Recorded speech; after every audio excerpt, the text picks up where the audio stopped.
all, welcome to I+. ഞാൻ അക്ഷര.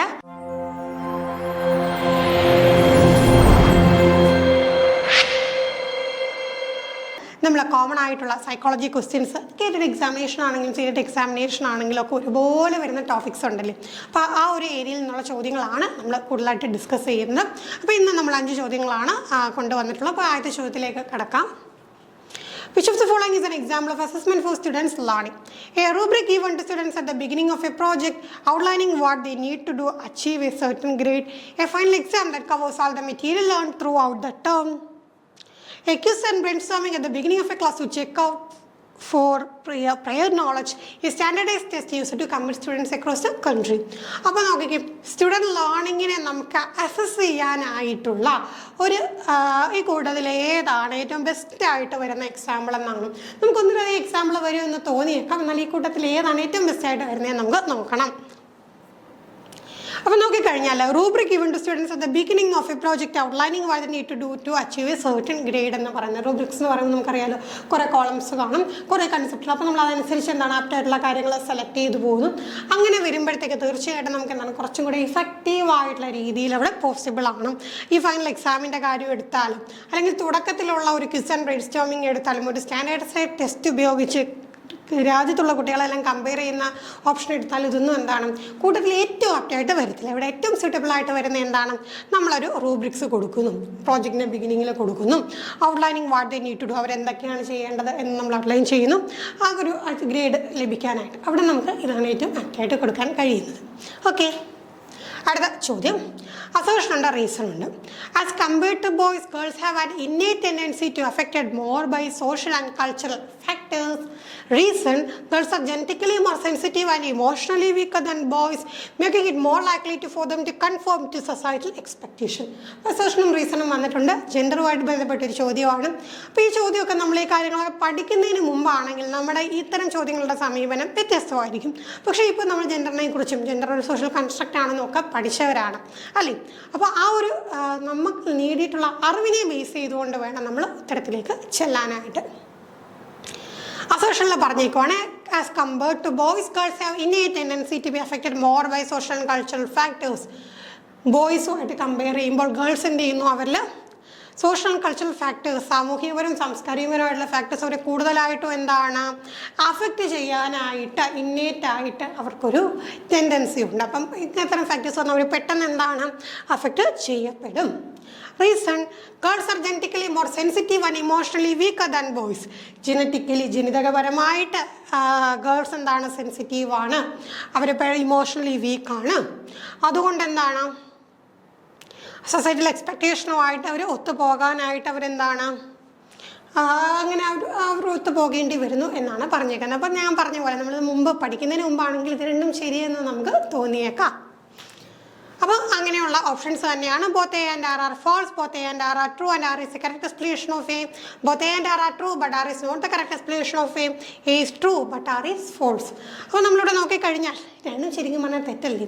നമുക്കൊരിക്കലും ജനറ്റിക്കലി എന്താണ് ഒരാൾ വീക്കാണ് സെൻസിറ്റീവ് ആണെന്നൊന്നും പറയാൻ പറ്റില്ല. ഇതൊക്കെ എന്താണ് സോഷ്യൽ കൺസ്ട്രക്റ്റാണ്. സമൂഹം നമുക്ക് ഇങ്ങനെ കുറേ ജെൻഡർ റോൾസൊക്കെ കൽപ്പിച്ച് തന്നിട്ടുണ്ട്. ആളുകൾ ഇങ്ങനെ ആകണം, അങ്ങനെ ചെയ്യണം, ഇങ്ങനെ ചെയ്യണം എന്നുള്ള സമൂഹം കൽപ്പിച്ച് തരുന്ന കുറച്ച് കാര്യങ്ങളാണ്. അപ്പോൾ അതിനെ ബേസ് ചെയ്തിട്ടാണ് പറഞ്ഞേക്കുന്നത്. അല്ലാതെ ഒരിക്കലും എന്താണ് ജനറ്റിക്കലി ഒരിക്കലും എന്താണ് നമുക്ക് ഈ ഇമോഷണലി സെൻസിറ്റിവിറ്റി ഒന്നും വരുന്ന കാര്യമല്ല. ഓക്കെ, അപ്പോൾ ആ കാര്യം നിങ്ങൾ മനസ്സിലാക്കി വെക്കുക. അപ്പോൾ ചോദ്യങ്ങൾ പെട്ടെന്ന് നമുക്ക് രണ്ട് ശരിയെന്ന് തോന്നാം. കാരണം നമ്മുടെ സമൂഹം നമ്മളെ അങ്ങനെ പഠിപ്പിച്ച് വെച്ചതുകൊണ്ടാണ് നമുക്കത് ശരിയെന്ന് തോന്നുന്നത്. പക്ഷേ ശാസ്ത്രം വെച്ച് നോക്കി കഴിയുമ്പോൾ രണ്ടും തെറ്റാണ്. അടുത്ത ചോദ്യം. Assertion reason തന്നെയാണ്. A 12-year Manna gets scared every time the teacher asks her to answer or solve the max problem on the blackboard because she fears that the teacher will scold her and she would be embarrassed. Reason, when students feel unsafe and anxious, their learning is adversely affected. ഒരു assertion പറഞ്ഞേക്കുവാണ്, ഒരു കുട്ടി ക്ലാസ്സിൽ എന്താണ് എപ്പോഴും maths problem ചെയ്യാനായിട്ട് teacher പറയുന്ന സമയത്ത് എന്താണ് ആ കുട്ടിയെ ടീച്ചർ വഴക്ക് പറയും. അവൾക്ക് തെറ്റിപ്പോയാൽ ടീച്ചർ വഴക്ക് പറയും, നാണക്കേടുണ്ടാകും എന്ന് കരുതിയിട്ട് എന്ത് ചെയ്യുന്നുണ്ട്, ഓരോ വട്ടവും അവൾ പേടിക്കുന്നു. റീസൺ കൊടുത്തേക്കുന്നത് എന്താണ്? when student feels unsafe and anxious, their learning is adversely affected. നമ്മളവിടെ സേഫ് അല്ല അല്ലെങ്കിൽ ഉത്കണ്ഠയുണ്ട്, ആൻഷ്യസ് ആയിട്ട് നിൽക്കുന്ന സമയത്ത് എന്താണ് ലേണിംഗ് നെഗറ്റീവായിട്ട് എഫക്റ്റ് ചെയ്യപ്പെടും. ശരിയല്ലേ? നമ്മൾ ഒന്നാമത്തെ ആ ഒരു അസോഷണൽ കുട്ടിയുടെ കാര്യം പറഞ്ഞാൽ അത് നടക്കുന്ന കാര്യമാണ് അല്ലേ? കുട്ടികൾക്ക് പെട്ടെന്ന് വന്ന് ബ്ലാക്ക് ബോർഡിൽ വന്ന് ചിലപ്പോൾ കറക്റ്റായിട്ട് ബുക്കിൽ എഴുതാൻ പറ്റുന്ന ഒരു കുട്ടിയായിരിക്കും, പക്ഷേ 4 പേരുടെ മുമ്പിൽ വന്ന് നിന്നിട്ട് പ്രോബ്ലം ചെയ്യാൻ പറയുമ്പോഴത്തേക്ക് ഉണ്ടാകുന്ന ഒരു ടെൻഷനും ആൻസൈറ്റിയും ഒക്കെ കൊണ്ട് എന്താണ് തെറ്റി പോകാനുള്ള സാധ്യതയുണ്ട്. അപ്പം നമുക്ക് എന്ത് മനസ്സിലാക്കാം? അവിടെ നമ്മുടെ അസേഷനും റീസണും ട്രൂ ആയിരുന്നു അല്ലേ? അപ്പോൾ എന്താണ് ഇത്തരത്തിൽ ഒരു സേഫ് അല്ലാത്തൊരു എൻവയോൺമെൻ്റ് ആണെന്ന് തോന്നിക്കഴിഞ്ഞാൽ എന്ത് സംഭവിക്കുന്നു? അവിടെ വരുമ്പോഴത്തേക്ക് നമുക്ക് ആ ഒരു പഠനത്തെ അത് നെഗറ്റീവായിട്ട് എഫക്റ്റ് ചെയ്യും. അപ്പോൾ എൻ്റെ ട്രൂ ആണ്, is A correct explanation of A ആണ്.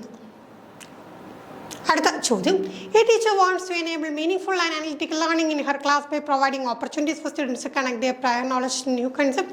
Which of the following teaching strategies would be most effective? Meaningful and analytical learning, meaningful ആയിട്ടുള്ള അനലിറ്റിക്കൽ ആയിട്ടുള്ള ലേണിംഗ് എന്ത് ചെയ്യണം? ക്ലാസ്സിൽ കൊണ്ടുവരാനുള്ള ഓപ്പർച്യൂണിറ്റീസ് കൊണ്ടുവരണം. കുട്ടിയുടെ പ്രയർ നോളജിനെ പുതിയ കൺസെപ്റ്റുമായിട്ട്, മുന്നറിവുകളെ പുതിയ കൺസെപ്റ്റുമായിട്ട് കണക്ട് ചെയ്യണം.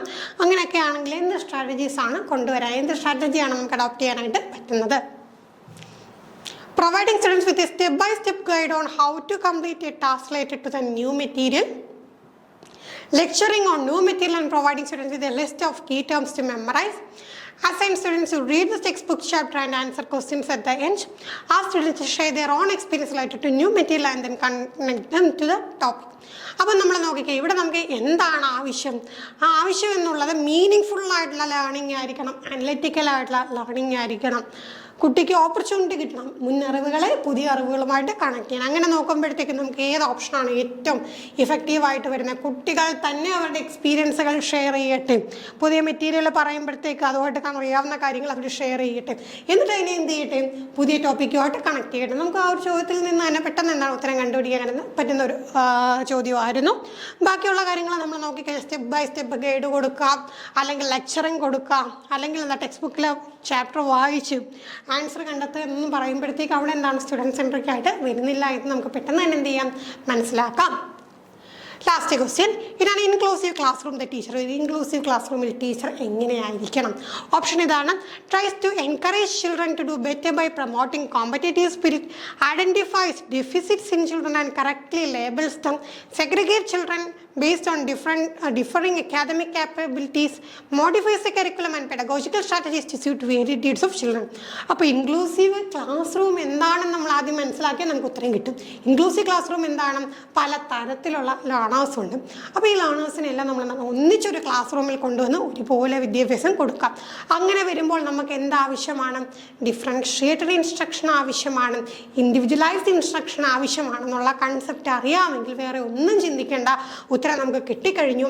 Modifies a curriculum and pedagogical strategy to suit varied needs of children. പല തരത്തിലുള്ള കുട്ടികളായതുകൊണ്ട് അവരുടെ എഡ്യൂക്കേഷൻ നീഡ്സ്, ലേണിംഗ് നീഡ്സ് ഒക്കെ എന്തായിരിക്കും? വ്യത്യസ്തമായിരിക്കും. അപ്പോൾ അതനുസരിച്ച് ടീച്ചർ ഫ്ലെക്സിബിൾ ആയിരിക്കണം. സാഹചര്യം അനുസരിച്ച് കൊണ്ട് കരിക്കുലം ആണെങ്കിലും പെഡഗോജിക്കൽ സ്ട്രാറ്റജി ആണെങ്കിലും ടീച്ചർ എന്ത് ചെയ്യണം? മോഡിഫൈ ചെയ്യണം to suit the different types of learners. അല്ലാതെ എന്ത് ചെയ്യണം? അവരെ തമ്മിൽ കോമ്പറ്റീഷൻ ഉണ്ടാകണം, അല്ലെങ്കിൽ കഴിവ് കുറവ് എന്ന് പറഞ്ഞുകൊണ്ട് കുട്ടികളെ ലേബൽ ചെയ്യണം, അല്ലെങ്കിൽ എന്താണ് അക്കാദമിക് ക്യാപ്പബിലിറ്റീസ് അനുസരിച്ച് അവിടെ സെഗ്രിഗേറ്റ് ചെയ്യണം എന്നുള്ളതൊന്നും ഒരിക്കലും എന്താണ് ഒരു ഇൻക്ലൂസീവ് എഡ്യൂക്കേഷൻ നിലനിൽക്കുന്ന ക്ലാസ് റൂമിൻ്റെ ലക്ഷണങ്ങളല്ല. ഓക്കെ, അപ്പം അത്രയും ചോദ്യങ്ങളാണ് നമ്മൾ ഡിസ്കസ് ചെയ്തത്. തീർച്ചയായിട്ടും നിങ്ങൾക്ക് എത്ര ചോദ്യങ്ങൾ ഉത്തരം കണ്ടെത്താൻ സാധിച്ചു എന്ന് കമൻറ്റ് ചെയ്യുക. മറ്റൊരു സെക്ഷനുമായി വീണ്ടും കാണാം. Thank you.